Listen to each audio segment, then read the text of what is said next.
Buenas noches y bienvenidos a un nuevo programa de Blanco y Negro.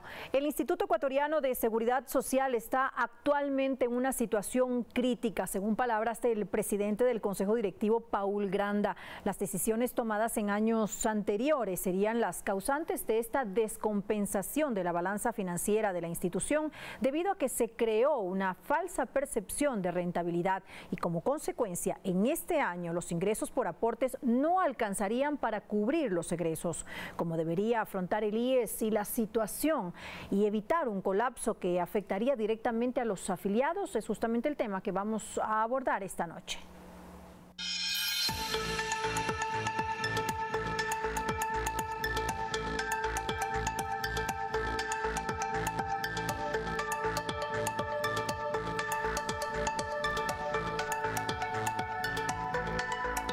La semana pasada, el presidente del Consejo Directivo del IES, Paul Granda, pidió el apoyo de todos los afiliados para un acuerdo nacional por la seguridad social. Esto debido a la situación crítica que afronta la institución, que solo en cartera de recaudación tiene pendiente 1.400 millones de dólares.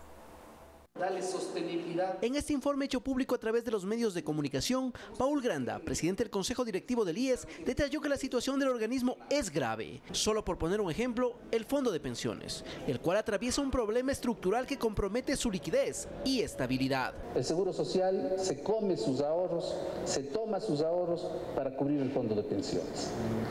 Y esto es muy complicado y difícil. El crecimiento entre 2009 y 2014 de la población afiliada es otra arista para la realidad actual del organismo. 2 millones de personas generaron el incremento de núcleos familiares protegidos. Por su parte, la resolución de 2015 que modificó la tasa de aportación provocó lo que a criterio de Granda es una falsa percepción de riqueza en la rentabilidad contable del Fondo de Salud. Se pasan los porcentajes de aportes hacia pensiones, de salud a pensiones y viceversa. Ante esto se plantea una salida con acciones a corto, mediano y largo plazo en un acuerdo nacional por la seguridad social. Ahí se incluye un nuevo modelo de afiliación y recaudación.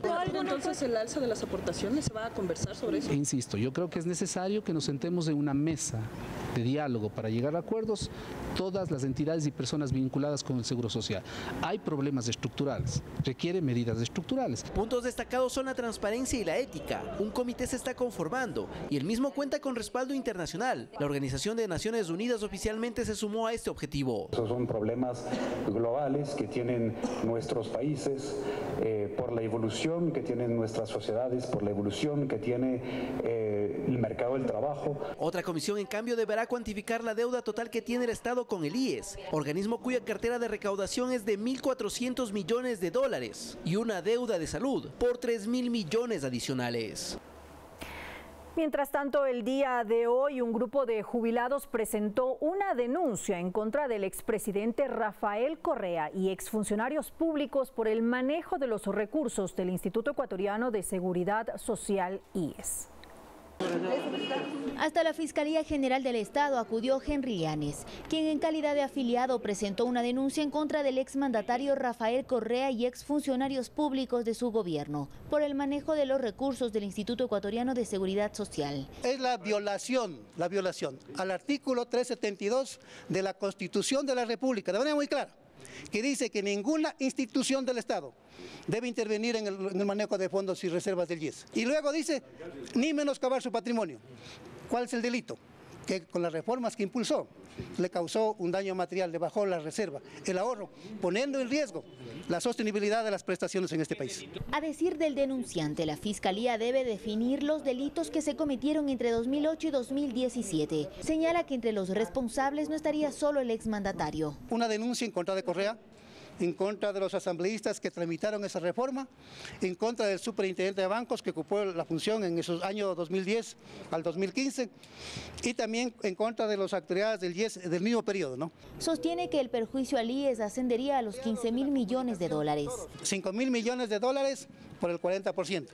5.000 millones de dólares que tomaron de la reserva y 5.000 millones de dólares por las atenciones médicas no pagadas. Por otro lado, un grupo de jubilados se concentró en los exteriores de la Caja del Seguro Social en Quito. Se pide al jefe de Estado, Lenín Moreno, que en sesión del Consejo Directivo del IES se trate la derogatoria de la resolución 501.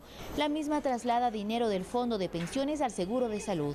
Este momento está ya en 2.300 millones de dólares, lo que se ha trasladado del seguro de pensiones al de salud.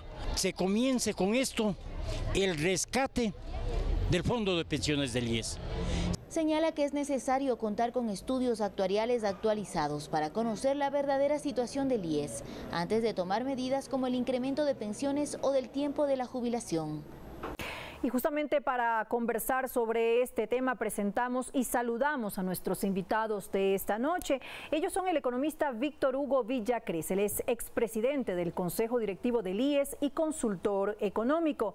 Y también el doctor Marco Proaño Maya, doctor en jurisprudencia y abogado, ex vicepresidente del Congreso Nacional y ex diputado. Hacemos una breve pausa y enseguida continuamos junto a ustedes. No se vayan, esto es Blanco y Negro.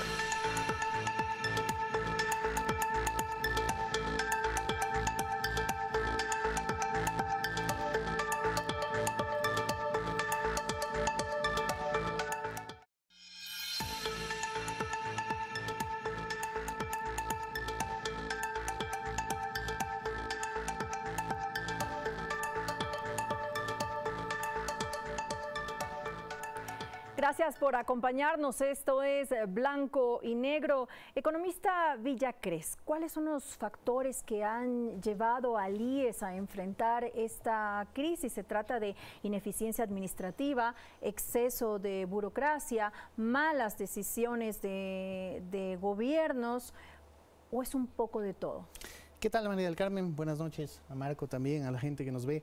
Bueno, yo creo que es en efecto lo último, un mix de todo lo que ocurre en la seguridad social. Y de hecho, si uno ve lo que en este momento ocurre en América Latina y el Caribe, va a encontrar algunos indicadores que llevan a la reflexión sobre lo que ocurre en los sistemas de pensiones de América Latina. Hay un estudio del BID que acaba de publicarse, en donde se analizan 34 sistemas de 27 países con respecto a la seguridad social. Y las conclusiones son más o menos las mismas. La primera, que la tasa de envejecimiento en la región está creciendo rápidamente. Lo que en países como Francia tomó 65 años, para América Latina y el Caribe está tomando únicamente 25 años, que es la elevación de la tasa de envejecimiento en un 10%. A eso se suma que las familias actualmente no quieren tener hijos, es decir, la tasa de fecundidad se reduce y se reduce ostensiblemente, con lo cual esa pirámide en la cual se basa este sistema solidario de seguridad social se hace difícil de sostener en el tiempo. A esto hay que sumar que en los diferentes sistemas, tanto el sistema de beneficio definido como el sistema de contribución definida, existen una serie de parámetros que pueden ser reformados para llegar a una verdadera seguridad social incluyente. Tome usted en cuenta, por ejemplo, la automatización de los trabajos. Actualmente hay gente que trabaja desde su casa, que trabaja vía internet, está Uber, está Cabify, este tipo de redes que normalmente no aportan a la seguridad social. Según el mismo estudio del BID, se dice que alrededor del 53% de personas en América Latina aportan a la seguridad social. En el caso ecuatoriano, 4 de cada 10 personas de la población económicamente activa contribuyen a la seguridad social, lo que quiere decir que hay 6 personas que cuando lleguen a los 60 años no van a tener cómo financiar esa edad. Estos son problemas estructurales que deben analizarse en el contexto de América Latina y el Caribe. Doctor Proaño Maya, estamos justamente revisando el contexto de América Latina y el Caribe. ¿Cuál es específicamente el problema que ha llevado, ha ahondado la crisis del Instituto Ecuatoriano de Seguridad Social aquí en nuestro país? Muchas gracias, muy atenta a su invitación. La ley del 2001 que está vigente tiene 4 pronunciamientos muy importantes que le dieron sostenibilidad económica y financiera al IES. Primero, el ordenamiento y la separación de los fondos que administra el IES.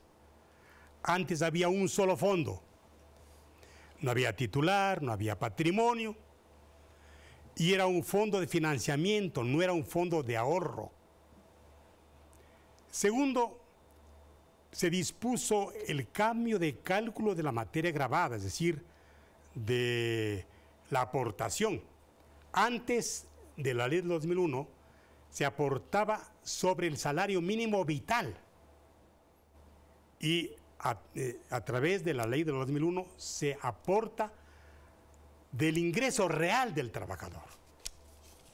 Luego se incluyó lo que se llama la historia laboral, que es un instrumento importante para el control y registro de las aportaciones de los afiliados activos.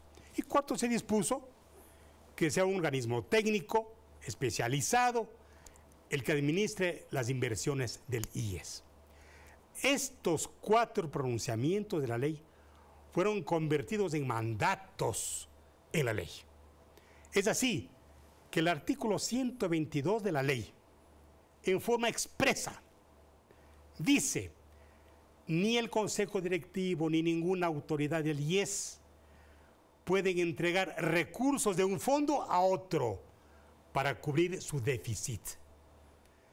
Y el Estado, en el ordenamiento jurídico del país, siempre tuvo 2 obligaciones con el IES.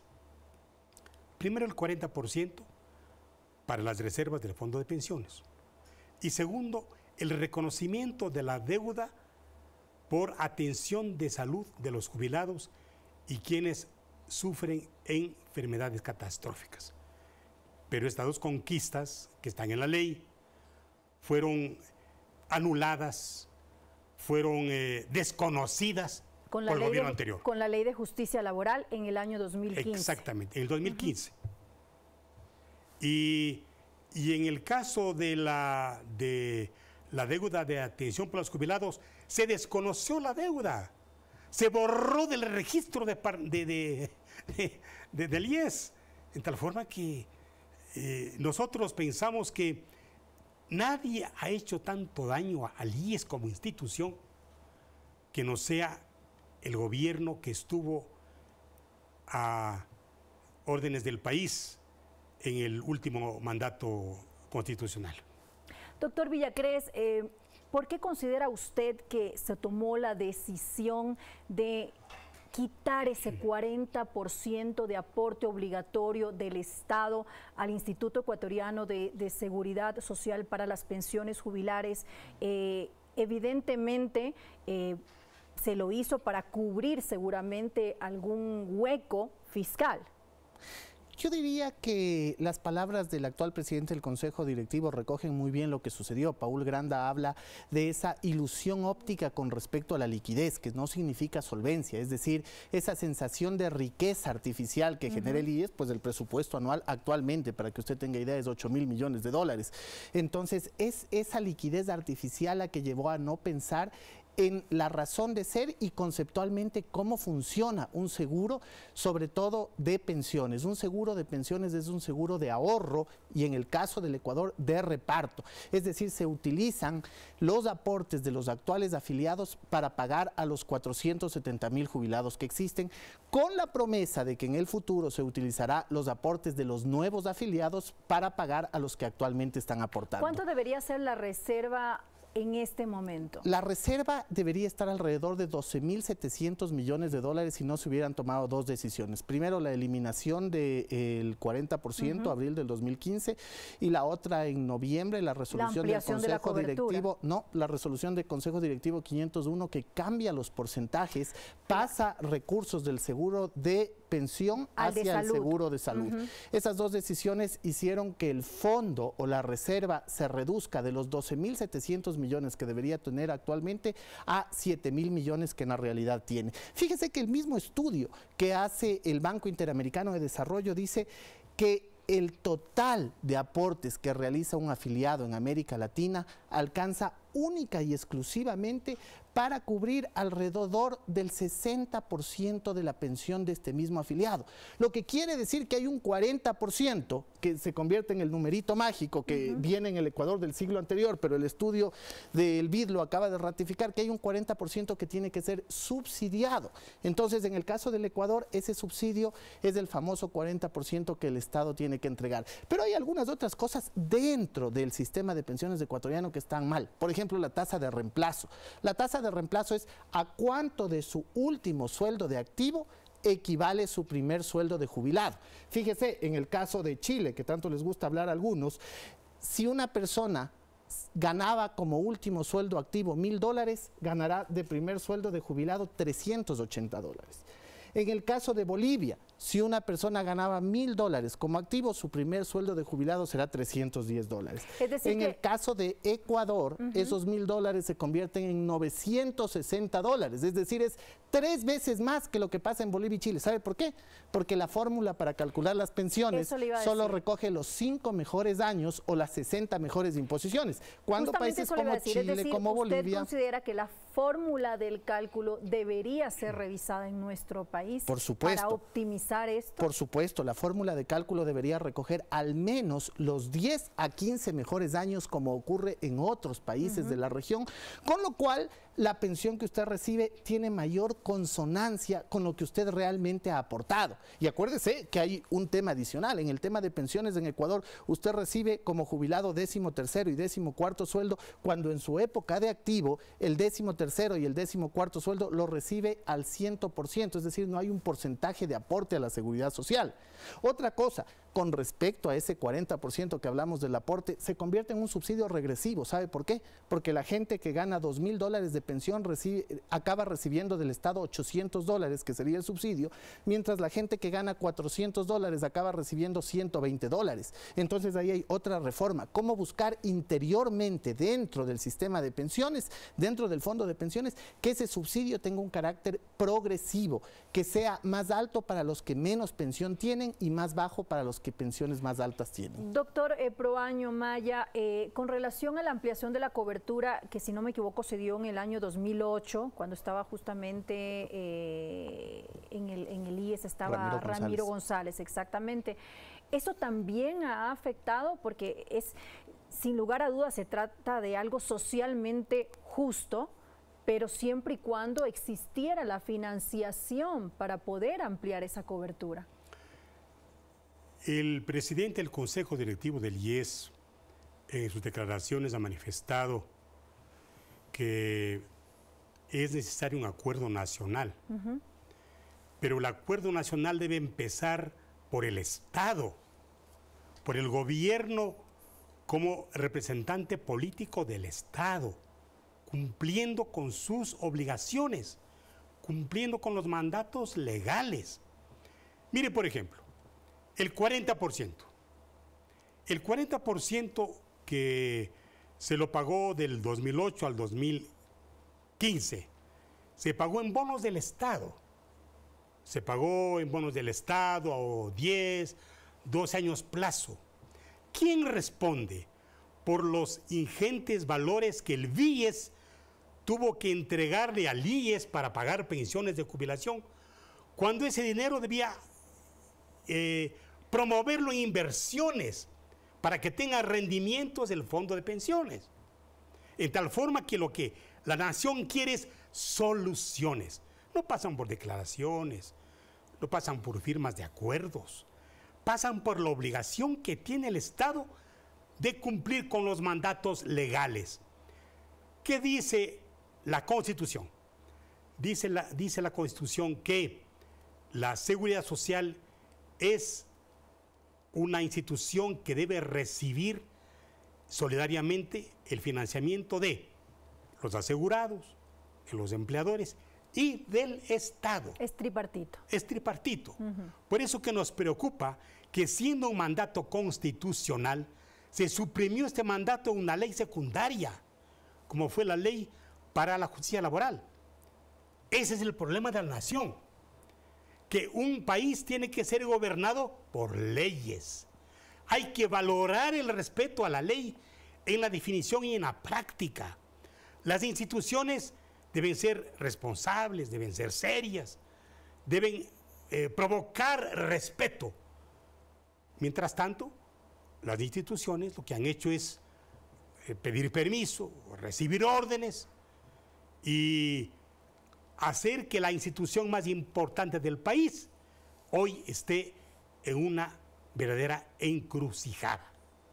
Según el ministro de Finanzas, Richard Martínez, ya se está considerando en el presupuesto del 2019 el desembolso de 1.240 millones de dólares para entregar al IES. Eso, sin lugar a dudas, va a beneficiar a la institución. Yo creo que hay dos cosas ahí a tomar en cuenta. Primero, la proyección de gastos que hace el IES en cuanto a pensiones la estipula alrededor de 1.600 millones. De eso se está destinando únicamente 1.200 y pico de millones. Entonces resulta que va a haber un ajuste, por eso va a ser necesario que se entregue ese 40% completo. Y después, a mí no me es decir, los 1.600 millones de dólares. Por supuesto. Y otra cosa que a mí no me queda claro es que si se declara inconstitucional algo que fue hecho en el 2015, ¿por qué se reactiva el pago únicamente a partir del 2019? Exactamente. ¿Por qué no se paga 2016, 17, 18 y parte del 15? Estamos hablando de seamos cautos, 6.500 millones de dólares que servirían para la liquidez y para recuperar la reserva que debería tener el fondo de pensiones. Fíjese que esos 6.500 más los 7.000 que tiene sería más o menos el total que debería tener la reserva actual del fondo de pensiones. Sí, pero ¿el Estado estaría en capacidad de asumir eso? Mire, el Estado debe entender que la mejor forma de humanizar de un gobierno es con la seguridad social, porque su alta finalidad es proteger al ser humano y a su familia de las contingencias propias de nuestra realidad, que no pueden ser resueltos por la caridad pública ni por otras formas de asistencialismo, tienen que ser resueltos por acciones públicas institucionales, garantizadas por leyes y por la eficiencia de las instituciones. Yo quiero subrayar aquí la palabra eficiencia. En la Contraloría General del Estado, de la que yo formo parte de una veeduría, se nos informó que en el año 2007 en el IES había 12.500 empleados y que en el 2017-18 existen 38.000 empleados. Así es. ¿Dónde está la eficiencia? Ahora que hay estos convenios informáticos, la digitalización, ¿dónde está la eficiencia? Porque tienen que cargarle más al aportante, al asegurado. Tiene que el Estado tener más energía, más coraje, más personalidad en un tema que es trascendente.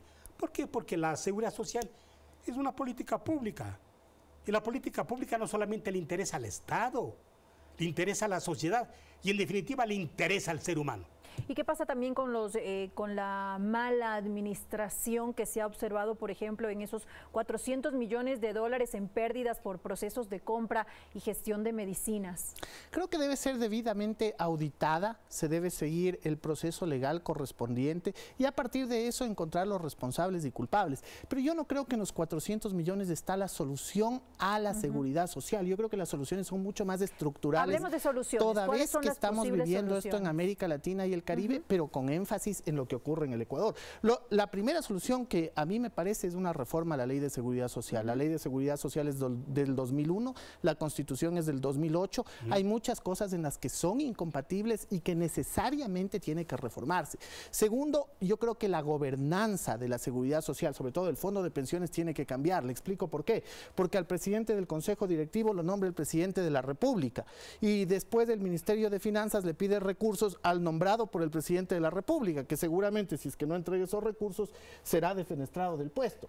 Se debe caminar hacia que el presidente y en general todo el directorio sea un cuerpo colegiado nombrado desde mi opinión, desde mi óptica, de manera electoral, a través de colegios electorales por los afiliados y que en estos colegios electorales existan ciertos requisitos: conocer de seguridad social, tener experiencia en sistemas de seguridad social, no estar afectado con temas de Contraloría, entre otras cosas que se pueden poner para que usted escoja un directorio que obedezca a las necesidades de los afiliados, que son los dueños del seguro de pensiones. Un modelo distinto, más democrático. En cuanto a la gobernanza, hay que cambiar la fórmula de cálculo de las pensiones, seguramente hay que aumentar la edad de jubilación, pero hay que tener un sistema mixto, un sistema de transición en donde seguramente las personas mayores de 45 o 50 años puedan acogerse a lo que actualmente rige, y quienes tenemos de 45 para abajo seamos los que tengamos que incrementar nuestro trabajo a 65, a 67 años. Habrá que ver qué es lo que dice el estudio que se haga a fondo sobre este tema. Otro tema que a mí me parece que es importante es transparentar los pagos, sobre todo del seguro voluntario. En el seguro voluntario, el promedio de aporte del sueldo sobre el cual se aporta es $393, un poquito superior al salario básico. ¿Usted cree que todas las personas afiliadas voluntarias ganan $393? Lo único que tendrían que hacer es al siguiente marzo cruzar con el Servicio de Rentas Internas, tendrían la información correcta de cuánto ganaron esas personas, y así como se hace una última actualización del impuesto a la renta en marzo, en abril podría hacerse una última actualización de la contribución exacta que debe hacerse a la seguridad social. Después, claro, usted tiene una serie de reformas adicionales que tienen que hacerse de carácter paramétrico, de carácter general, tiene que seguramente reglamentarse la ley. Yo creo que el seguro de pensiones debe estar individualizado del resto de seguros, no solamente desde la ley como sistemas diferentes, sino debe ser administrado por otra institución, digamos el BIES. El BIES administra el sistema de pensiones y todo el resto de seguros que se queden en el IES, de tal manera que usted pueda tener claridad sobre todo de estos recursos, que a mí me parece que son los más sagrados, porque son aquellos que le van a servir en la época de retiro. Doctor Proaño Maya, ¿usted está de acuerdo con estas soluciones? ¿Usted propone algunas nuevas? Por ejemplo, aumentar la tasa de aportación puede ser considerado, a pesar de que esto ya sabemos el costo político que puede traer a un gobierno. Mire, yo considero que esta reflexión de que un país debe ser gobernado por las leyes lo podemos ubicar en quienes administraron la seguridad social. El artículo 185 de la actual ley está vigente. Dice que cada 5 años debe revisarse en forma obligatoria la edad para acceder a la jubilación. Ningún gobierno, ningún consejo directivo del IES ha considerado este mandato. Y nosotros nos anticipamos a la expectativa de vida, porque la expectativa de vida es una realidad contemporánea. Mire, el pensador español dice que actualmente la sociedad mundial vive una paradoja. La paradoja es que como nunca, hay la más alta expectativa de vida. Pero también como nunca hay una discriminación en contra del adulto mayor. Y hemos pasado de una sociedad gerontocrática, en donde el jubilado, el adulto mayor, era una voz respetada, era escuchado.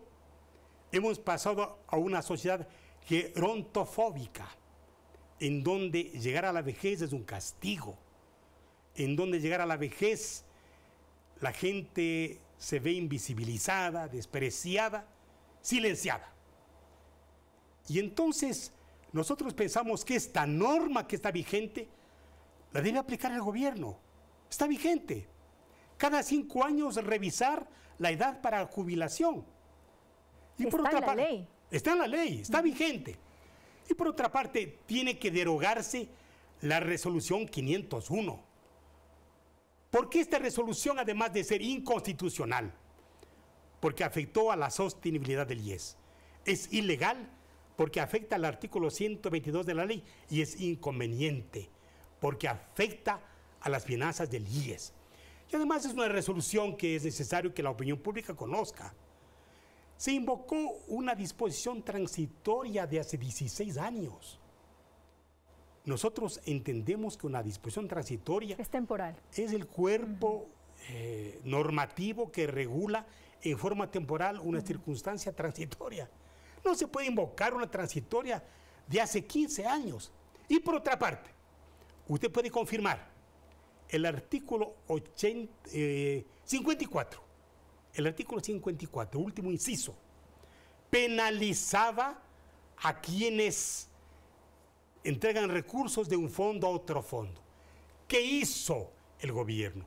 ¿Qué hizo la Asamblea Nacional? Derogó esta norma. Y una vez derogada esa norma, tomaron la resolución 501. Falta transparencia, falta respeto a la opinión pública. Yo le consulto a usted, le consulto al país. ¿Acaso se pide la opinión de los afiliados, de los jubilados, para tomar decisiones fundamentales en el IES? Y lo hicieron de forma unilateral. No. Y además, como decía el señor economista, actualmente el Consejo Directivo del IES es un inválido. Tiene una vida ortopédica, porque no hay la representación de los afiliados y jubilados. La principal fue destituida por la Superintendencia de Bancos y el alterno fue defenestrado por la Contraloría General del Estado. Entonces, si la razón de ser del IES, que son los afiliados y jubilados, no tienen representación en el Consejo Directivo del IES, pueden hacer quórum, pero sus resoluciones no son legítimas. Economista Villacrés, le vuelvo a preguntar ahora a usted. ¿Usted considera que el Estado podría tomar entre las opciones de solución aumentar la tasa de aportación al IES? Existen una serie de piezas dentro del rompecabezas. Es una de las posibles piezas del rompecabezas. No creo que es la mejor. Creo que existen muchas otras soluciones para no subir el aporte de los afiliados. Creo que lo que tienen que hacer es un manejo más eficiente, como lo que hemos hablado hoy día, pero más allá de eso, lo que se tiene que hacer es transparentar los ingresos, lograr que los ingresos sean suficientes para cubrir los gastos, y eso va de la mano simplemente con saber que las fórmulas que se están utilizando para calcular actualmente pensiones son demasiado contemplativas con respecto al aporte real que ha realizado el ciudadano durante toda su vida activa. Entonces tenemos que caminar hacia herramientas que nos permitan cancelar eso de una mejor manera. Segundo, hemos hablado de la longevidad. Es una suerte que las personas ahora vivan más, creo que para todos los que nos están viendo, pero indudablemente eso conlleva ciertas responsabilidades. Y esas responsabilidades son propias no solamente del Ecuador y de quienes administran el país y el IES, sino de América Latina y el Caribe. El estudio del BID habla de esa necesidad de reformar la edad de jubilación, de reformar el tiempo de aporte de los ciudadanos hacia la seguridad social. No podemos negar, y tenemos que trabajar firmemente, no podemos negar o desconocer el hecho de que 6 de cada 10 ecuatorianos no están afiliados a la seguridad social. Estamos analizando el problema de 4 de cada 10 ecuatorianos que seguramente van a tener una pensión. ¿Y qué pasa con los 6 que no van a tener una pensión? Creo que es el momento también de empezar a pensar otros sistemas que existen en América Latina, como las pensiones no contributivas. Y en el tema de pensión no contributiva, garantizarnos que los subsidios que el Estado entregue sirvan para dignificar la vida del adulto mayor. Creo que esas son las nuevas aristas que tienen que estar incluidas en un nuevo sistema de seguridad social para el Ecuador, en una nueva ley. Porque en el actual momento el Estado no tiene realmente recursos para justamente poder otorgar ese tipo de beneficios de seguridad a quienes no han sido personas activas aportando al IES. Mire, el tema es saber manejar los recursos escasos con las necesidades ilimitadas que tenemos. Y si existe un subsidio del Estado que ya ha sido reconocido y que se está entregando al IES, al sistema de pensiones, ese subsidio debe ser administrado correctamente, se debe generar un subsidio progresivo, como hablábamos hace algún momento. Y, por ejemplo, el hecho de que existan subsidios manejados por otros sectores es un sinsentido. Una pensión no contributiva es un subsidio. ¿Por qué entonces, por ejemplo, el bono de desarrollo humano no pasa a ser manejado por el Instituto Ecuatoriano de Seguridad Social en los adultos mayores?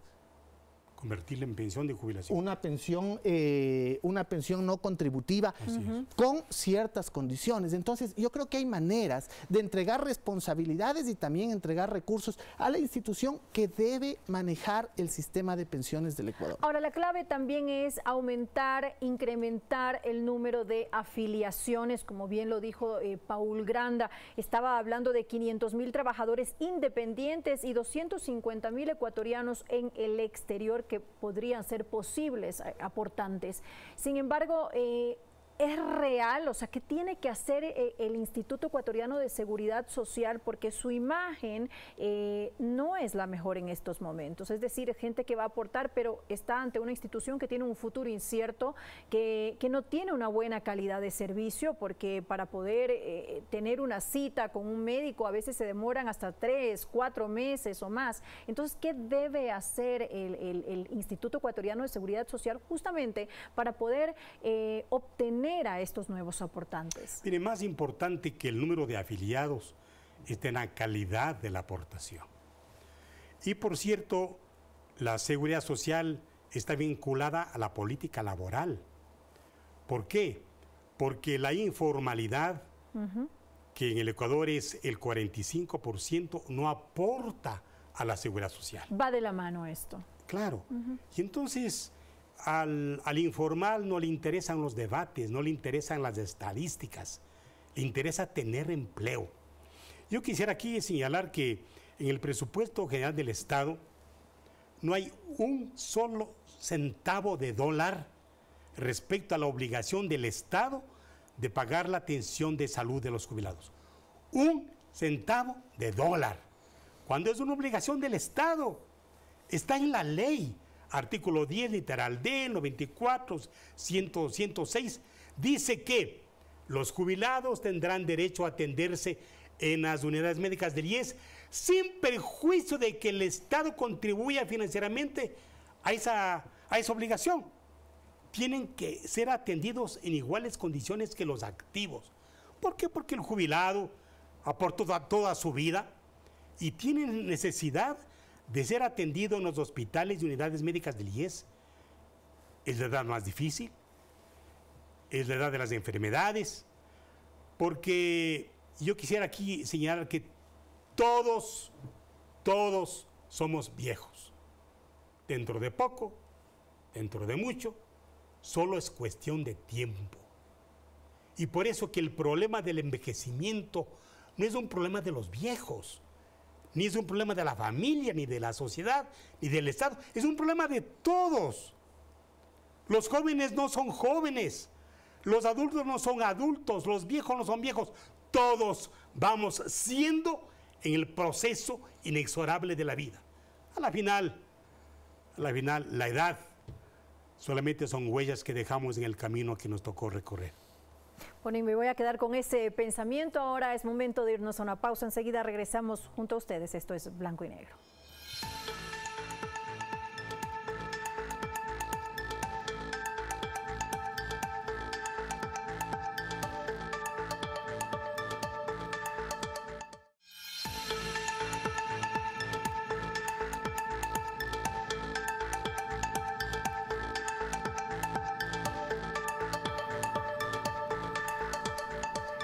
Esto es Blanco y Negro, gracias por acompañarnos. Llegamos al momento de las conclusiones. ¿Será este gobierno capaz de tomar medidas urgentes para dar liquidez al fondo de pensiones y también al fondo de salud, al cual debemos considerar dentro de estos problemas que tiene el IES?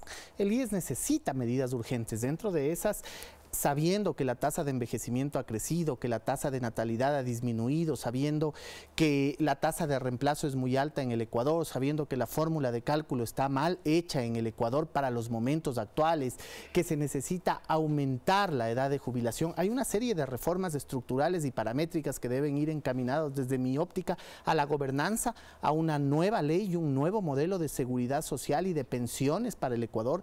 Debe cobrar la seguridad social las deudas que tiene con el Estado y que no nos vengan a decir que hace falta un reglamento que viene faltando desde la época de Gustavo Noboa hasta Lenín Moreno. Alguien tendrá que hacer, y sin ese reglamento, de ser necesario, tiene que cobrarse las deudas que existen en términos de salud, en términos de pensiones, tiene que transparentarse los ingresos de los afiliados, tienen que aportar sobre su ingreso real, especialmente los afiliados que están en relación de no dependencia. Adicionalmente a eso, usted tiene que caminar hacia una reforma que contemple la posibilidad de nuevas afiliaciones y debe independizar no solamente de manera legal, sino administrativamente y en gobernanza el seguro de pensiones del resto del sistema de seguridad social en el IES. Doctor Proaño Maya. Mire, yo creo que el seguro de enfermedad debe ser un seguro de salud. Y hay que priorizar la atención primaria de salud. Hay información actualizada por la que acuden a hospitales referenciales el 45% que debían ser atendidos en las unidades médicas del IES de primer nivel. Falta también educación de las personas. Y por cierto, yo creo que la salud no está en los hospitales. La salud está en la medicina preventiva. Eso por una parte. Por otra parte, yo considero que el Ecuador tiene que adaptarse a los tiempos. En 1965, el 5% de la población nacional tenía más de 65 años. Hoy es el 12.5%, por dos razones. Ha bajado la tasa de natalidad. En promedio, la mujer ecuatoriana pasó de tener 6 hijos a 3 hijos. Y hoy, en el 2017-2018, el promedio es 2 hijos. Y por otra parte, ha bajado también la tasa de mortalidad. Las personas viven más. En los años 50, la expectativa de vida en el Ecuador era 56 años. Hoy, según las CEPALES, 76 años. En tal forma que el país necesita que a través de la legislación se adapte al signo de los tiempos. Por mi parte, yo no voy a rendirme en seguir luchando como ciudadano y como académico en este tema. ¿Por qué? Porque es el tema de luchar por la vida, es el tema de luchar por el ser humano, es el tema de luchar por la dignidad de la nación. Bueno, y con esto finalizamos. Agradecemos a nuestros invitados por sus importantes intervenciones. Sin lugar a dudas, la sostenibilidad de la seguridad social es un tema de discusión no solamente en nuestro país, sino a nivel internacional. Se pone en riesgo debido al envejecimiento de la población y también a otros factores como las migraciones, la precariedad del empleo o tal vez por la incidencia en el mercado laboral de la era digital. Pero ante esto, cada uno de los países en forma responsable deben buscar soluciones, reformas adecuadas a su realidad para mantener y adaptar los seguros de pensiones y de salud. Pero soluciones a largo plazo, no parches momentáneos que solamente sirven para distraer el verdadero problema. Se debe cuidar la seguridad del valor más importante de una sociedad: su gente, aquellos que necesitan que se garantice su acceso a la atención médica requerida y a sus ingresos en situaciones específicas como la vejez, cuando ya no son activos para procurarse ingresos. No se debe jugar con la esperanza del pueblo. Esperemos que este y los próximos gobiernos sean capaces de tomar decisiones adecuadas, no aquellas que se han tomado en el pasado en forma irresponsable y populista, sin medir las consecuencias para el futuro. Gracias por acompañarnos. Nos vemos la próxima semana. Esto es Blanco y Negro.